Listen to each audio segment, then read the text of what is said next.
তবে যে সমস্যা নিয়ে আপনারা উদ্বিগ্ন, আসলে কোনো উদ্বিগ্নের কোনো কারণ নেই। একটা ঝড় আসলে 2-4টা আম পড়বে, 2-1টা বাতাস আসবে, এটা কিন্তু সামাল দেওয়াই কিন্তু আমাদের কাজ। কারণ এটা আমরা দীর্ঘদিন ধরে এই 100 বছরের আশ্রম, 100 বছর ধরে হিন্দু, মুসলমান, খ্রিস্টান, বৌদ্ধ। কালকে আমাদের একটা হিন্দু সমাবেশ হয়েছে, আপনারা দেখবেন, আমি একটা ফেসবুকে লিখেছি যে হিন্দু, মুসলমান, খ্রিস্টান, বৌদ্ধ আমরা মিলেমিশে এই দেশে শান্তিমতো থাকতে চাই। কেউ বিশৃঙ্খলা সৃষ্টি করলে আমরা তার প্রতিহত করব সবাইকে।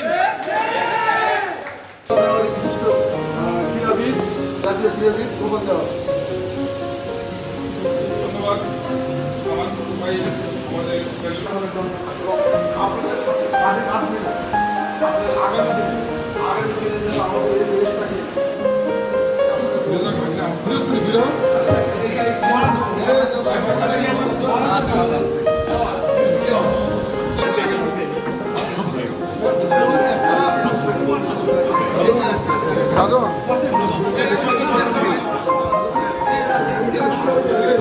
আমাদের বগুড়া পৌরসভা সুন্দর বেতন করে বাসায় আপনাদের সামনে আজকে এই বিষয়ে আলোচনা করবেন।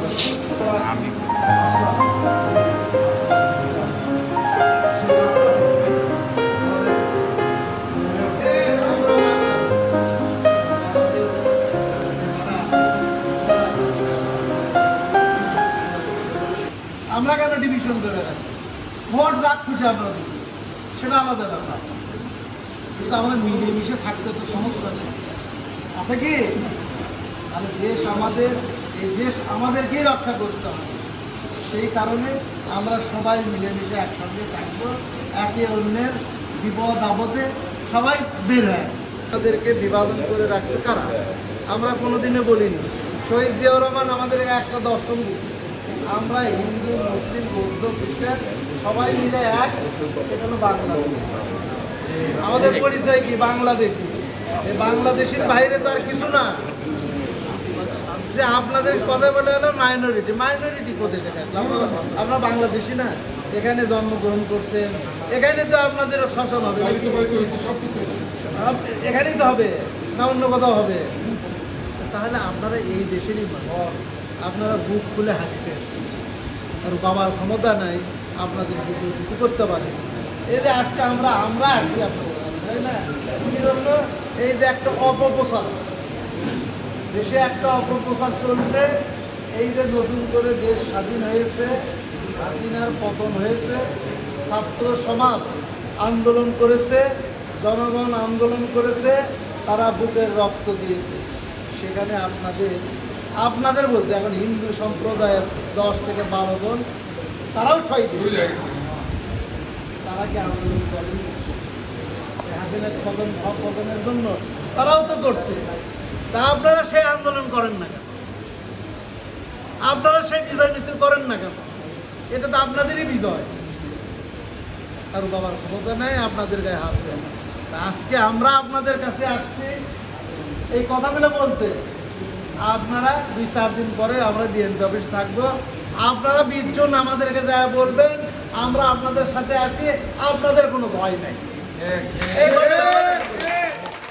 চাটুকারিতা না, আমরা শুধুমাত্র বাংলাদেশে হিন্দু মুসলমান সবাই ভাই ভাই। এটার জন্যই আমাদের আজকের এই জেলা বিএনপির নেতৃবৃন্দ এসেছেন যে আমরা সবাই ভাই ভাই, হিন্দু মুসলমান আমরা সবাই ভাই ভাই। আমরা কোনো কাউকে কোনো আমরা সংখ্যালঘু আমরা বলতে যাতে না পারে, তার জন্য আমরা এসেছি। বয়স 106 বছর, এটা 100 ইয়ার্স আপ, এটা একটা প্রতিষ্ঠান 100 বর্ষের ঊর্ধ্বে। আমরা অত্যন্ত আনন্দিত যে আমাদের এখানে পাড়া প্রতিবেশী হিন্দু মুসলিম যারা রয়েছেন অত্যন্ত ভালোভাবে এই 106 বছর ধরে আমরা সাম্প্রদায়িক সম্প্রীতি নিয়ে এই আশ্রমটা স্থানীয় মুসলিম ভাই এবং আমাদের হিন্দু ভাইরা সবাই মিলেমিশে সেই 106 বছর ধরে চলে আসছে। এবং এটি আরও একটি ঐতিহ্যবাহী ঘটনা রয়েছে। আমাদের আশ্রমে ঠিক উত্তর পাশে একটা মসজিদ আছে, এই উত্তর চলপাড়ায়। তো মাঝখানে মাত্র একটা বাড়ি, ধরে নেওয়া যেতে পারে 50 গজ। আমাদের আশ্রমের মন্দিরের পরে 50 গজ কি 60 গজ হবে একটা বাড়ি, তারপরেই কিন্তু উত্তর চালাপাড়া মসজিদ। এবং এই মসজিদে নামাজ হয়, আমাদের এখানে উপাসনা হয়। আমাদের মসজিদ কমিটির সঙ্গে আমাদের একটা আন্ডারস্ট্যান্ডিং হয়ে গেছে, এই 106 বছর পর্যন্ত চলতেছে। পূর্ববর্তী যারা এই অ্যাডমিনিস্ট্রেশন ছিলেন তারা সুন্দরভাবে চালিয়ে গেছেন। মসজিদ কমিটি যারা পূর্বে ছিলেন অনেকে পরলোক গমন করেছেন, এবং আশ্রম কমিটিতে অনেকে পরলোক গমন করেছেন। তারা যে ধারাবাহিকতা রেখে গেছেন, সেই বংশ পরম্পরাক্রমে এক প্রজন্মের পর আর এক প্রজন্ম আসছে, কিন্তু আমাদের সেই সাম্প্রদায়িক সম্প্রীতি হিন্দু মুসলিম সুন্দরভাবে আমরা এই উত্তর চালাপাড়া সব গোটা চলপাড়া তথা বগুড়াবাসী আমাদের এই আশ্রমের সঙ্গে হিন্দু মুসলিম খ্রিস্টান বৌদ্ধ সবাই সম্পৃক্ত রয়েছেন। সব সকলকে ধন্যবাদ জানাই যে আশ্রমে সবসময় আসবেন, সবসময় মনে রাখবেন আশ্রমে কোনো সমস্যা হবে না। এবং আশ্রম সহ আমাদের মাইনরিটি বা আমরা মাইনরিটি বলতে চাই না, বলতে অপরাধ, তবে আমাকে সম্মান করবেন, তারপর প্রতিটি সম্মান করে দিই, যাকে আমরা আপ্যায়ন করতে আজকে আমাদের সিনিয়র সাহেব ছিলেন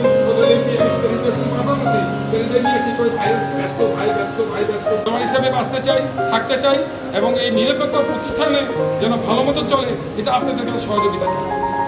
কারণ আমরা সব দলের লোকই এখানে আসেন একসময় সারা, এবং আমি মেন কথা আমি খেলাধুলার সঙ্গে জড়িত। আমি খেলোয়াড় হিসাবে আমাকে রাষ্ট্রপতি জিয়াউর রহমান সাহেব আমাকে ডেকে নিয়ে যায়, আমাকে সম্মানিত করেছিলেন, বিধায় তার প্রতি আমার আলাদা। এই যে বড় বড় নেতা আমরা কেউ কিন্তু এদের মুক্ত করতে পারিনি, আমরা মুক্ত হতে পারিনি, বেগম খানকে মুক্তি করতে পারিনি। এই সন্তানরা মুক্ত করেছে, এই ছেলেরা মুক্ত করেছে।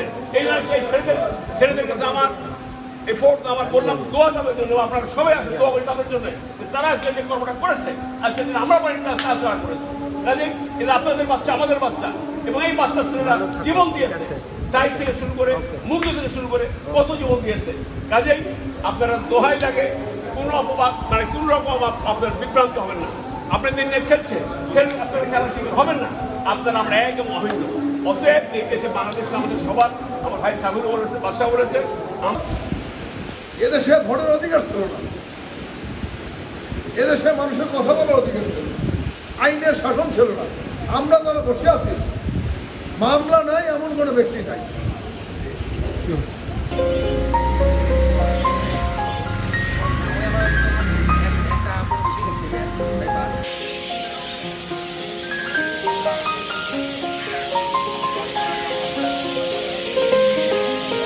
হ্যালো।